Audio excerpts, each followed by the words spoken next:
Study cloud घटना चक्र series में मॉडर्न हिस्ट्री में आज का टॉपिक है मुस्लिम लीग का गठन। डिस्क्रिप्शन देख लेते हैं, इसके बाद एमसीक्यूज करेंगे। अक्टूबर 1906 में आगा खां के नेतृत्व में मुस्लिमों के शिमला प्रतिनिधि मंडल ने एक ऐसी केंद्रीय मुस्लिम सभा बनाने का विचार किया जिसका उद्देश्य मुसलमानों के हितों का संरक्षण हो। इसी विचारण के अनुरूप ढाका में संपन्न अखिल भारतीय मुस्लिम शैक्षिक सम्मेलन, इसके दौरान दिसंबर 1906 में इस सम्मेलन के स्वागत समिति के अध्यक्ष तथा राजनीतिक बैठकों के संयोजक ढाका के नवाब सलीमुल्लाह खान ने अखिल भारतीय मुस्लिम लीग के गठन का प्रस्ताव किया। वकार उल मुल्क इसके अध्यक्ष थे।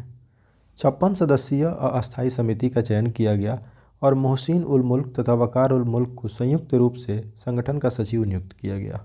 लखनऊ में मुस्लिम लीग का मुख्यालय बनाया गया और आगा खां इसके प्रथम अध्यक्ष बनाए गए। इस संगठन के 3 उद्देश्य थे। ब्रिटिश सरकार के प्रति मुसलमानों में निष्ठा बढ़ाना, दूसरा लीग के अन्य उद्देश्यों को बिना दुष्प्रभावित किए अन्य संप्रदायों के प्रति कटुता की भावना को बढ़ने से रोकना, मुसलमानों के राजनीतिक अधिकारों की रक्षा और उनका विस्तार करना। वर्ष 1907 में मुस्लिम लीग का वार्षिक अधिवेशन कराची में तथा वर्ष 1908 में अमृतसर में हुआ था।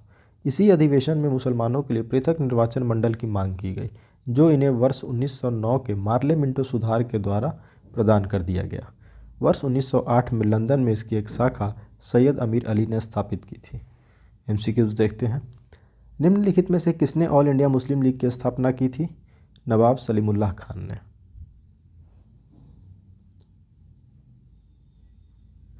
अक्टूबर 1906 में आगा खां के नेतृत्व में मुस्लिमों के शिमला प्रतिनिधि मंडल ने एक ऐसी केंद्रीय मुस्लिम सभा बनाने का विचार किया जिसका उद्देश्य मुसलमानों के हितों का संरक्षण हो। इसी विचारण के अनुरूप ढाका में संपन्न अखिल भारतीय मुस्लिम शैक्षिक सम्मेलन all India Mohammedan educational conference, इसके दौरान दिसंबर 1906 में इस सम्मेलन के स्वागत समिति के अध्यक्ष तथा राजनीतिक बैठकों के संयोजक ढाका के नवाब सलीमुल्लाह खान ने अखिल भारतीय मुस्लिम लीग के गठन का प्रस्ताव किया। वकार उल मुल्क इसके अध्यक्ष थे। 56 सदस्यीय अस्थायी समिति का चयन किया गया और मोहसिन उल मुल्क तथा वकार उल मुल्क को संयुक्त रूप से संगठन का सचिव नियुक्त किया गया। लखनऊ में मुस्लिम लीग का मुख्यालय बनाया गया और आगा खां इसके प्रथम अध्यक्ष बनाए गए। विकल्प में इन तीनों नामों के रहने या इनमें से कोई 2 नाम रहने पर संस्थापक के रूप में चयन का वरीयता क्रम इस प्रकार रहेगा। सबसे पहले नाम आता है सलीमुल्लाह खां, फिर आगा खां और लास्ट में मोहसिन उल मुल्क। प्रस्तुत प्रश्न में चूंकि प्रथम 2 नाम दिए गए, अतः सलीमुल्लाह खां को प्रथम वरीयता देते हुए संस्थापक के रूप में चुना जाएगा। मुस्लिम लीग के संस्थापक थे नवाब सलीमुल्लाह। 1906 में मुस्लिम लीग की स्थापना हुई थी ढाका में। अखिल भारतीय मुस्लिम लीग की स्थापना किस वर्ष में हुई? 1906 में। मुस्लिम लीग का प्रथम अध्यक्ष कौन था? आगा खां। 1907 में मुस्लिम लीग का वार्षिक अधिवेशन कहाँ हुआ था? कराची में। मुस्लिम लीग की स्थापना 1906 में ढाका में की गई। वर्ष 1907 में इसका वार्षिक अधिवेशन कराची में तथा वर्ष 1908 में इसका वार्षिक अधिवेशन अमृतसर में हुआ था। मुस्लिम लीग ने अपना वार्षिक अधिवेशन नियमित रूप से प्रारंभ किया था किस वर्ष? अखिल भारतीय मुस्लिम लीग की स्थापना दिसंबर 1906 में ढाका में हुई थी। इसके संस्थापक ढाका के नवाब सलीमुल्लाह थे। वर्ष 1907 में मुस्लिम लीग का वार्षिक अधिवेशन कराची में तथा वर्ष 1908 में अमृतसर में हुआ। इसके उपरांत मुस्लिम लीग का अधिवेशन अनियमित रूप से देश के विभिन्न शहरों में आयोजित होते रहे। यद्यपि बिहार लोक सेवा आयोग ने अपनी उत्तर कुंजी में इस प्रश्न का उत्तर विकल्प डी को माना है, जो सही नहीं है। आयोग ने 1925 माना है, लेकिन ये सही नहीं है क्योंकि अनियमित रूप से अधिवेशन हो रहे थे। कथन ए, लीग ने कांग्रेस के मुस्लिम जनता के साथ मिलकर उद्देश्य पूर्ति में लगाने के अधिकार को मानने से मना कर दिया। कारण, वैसा अधिकार अकेली मुस्लिम लीग का ही था। कथन ए सही है परंतु आर गलत है, तो सही उत्तर है सी। लीग ने कांग्रेस के मुस्लिम जनता के साथ मिलकर उद्देश्य पूर्ति में लगाने के अधिकार को मानने से इनकार कर दिया क्योंकि लीग अपने आप को मुसलमानों का प्रतिनिधित्व करने वाली एकमात्र संस्था मानती थी। इस प्रकार कथन ए सत्य है किंतु यह अधिकार अकेली मुस्लिम लीग का ही था, ये कारण गलत है। दूसरा कथन गलत है।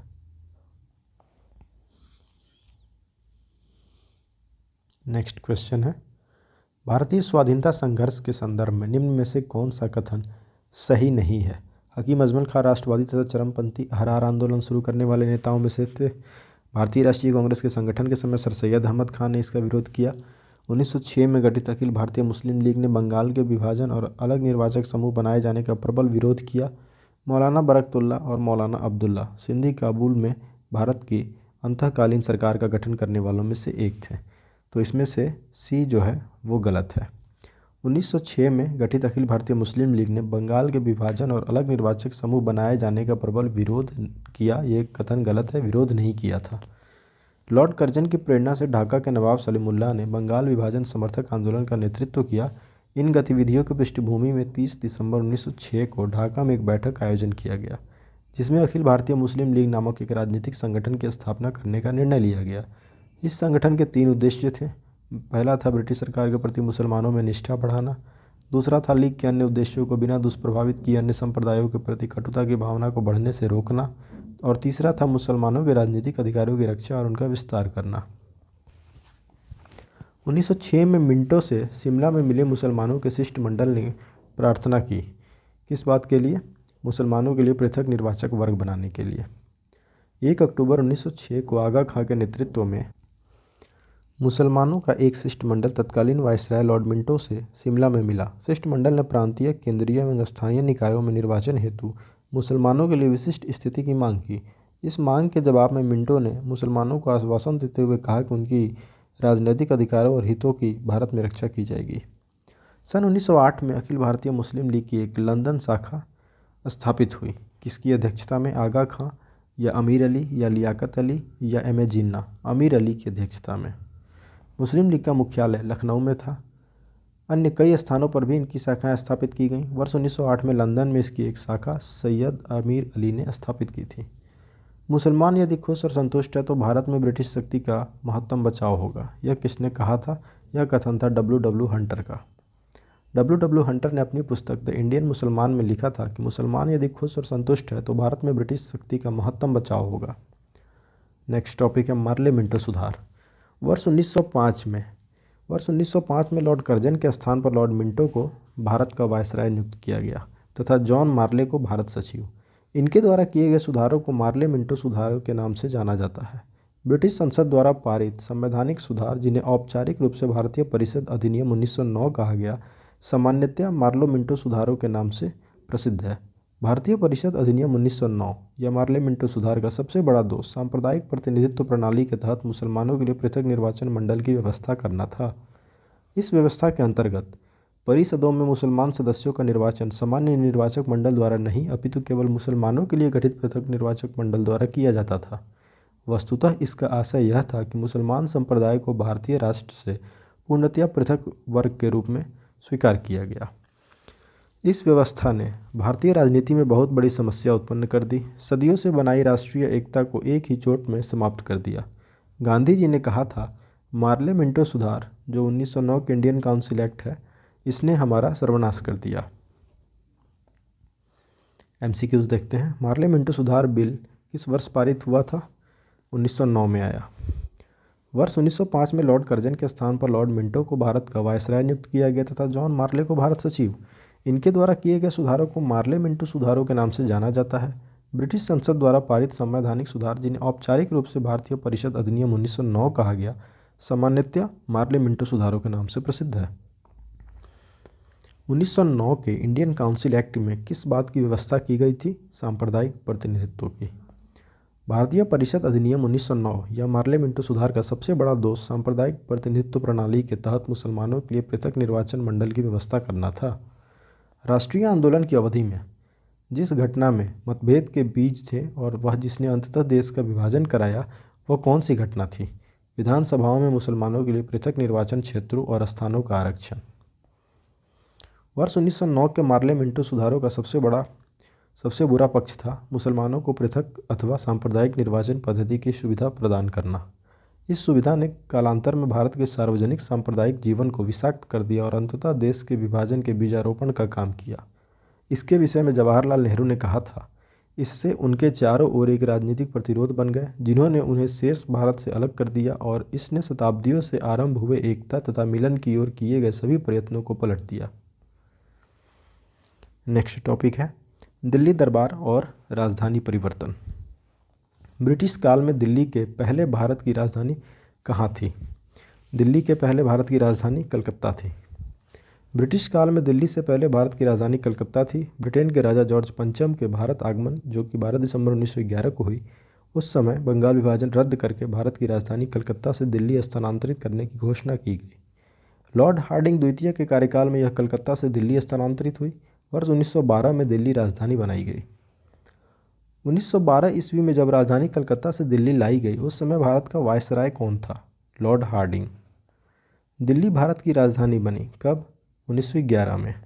उल्लेखनीय है कि दिल्ली को राजधानी बनाने की घोषणा वर्ष 1911 में की गई थी, जबकि कलकत्ता से दिल्ली उसका स्थानांतरण वर्ष 1912 में हुआ था। अतः स्थानांतरण के संबंध में यदि विकल्प में 1911 एवं 12 दोनों वर्ष दिए गए हैं, तो इस संदर्भ में दूसरा वर्ष 1912 अधिक मान्य होगा। किस वर्ष भारत की राजधानी कलकत्ता से दिल्ली स्थानांतरित हुई? 1912 में। किस वर्ष भारत की राजधानी कलकत्ता से दिल्ली आई? 1912 में। यहाँ 1912 नहीं है, इसलिए 1911। दिल्ली में उनके राजकीय प्रवेश के अवसर पर बम फेंका गया था। लॉर्ड हार्डिंग पर।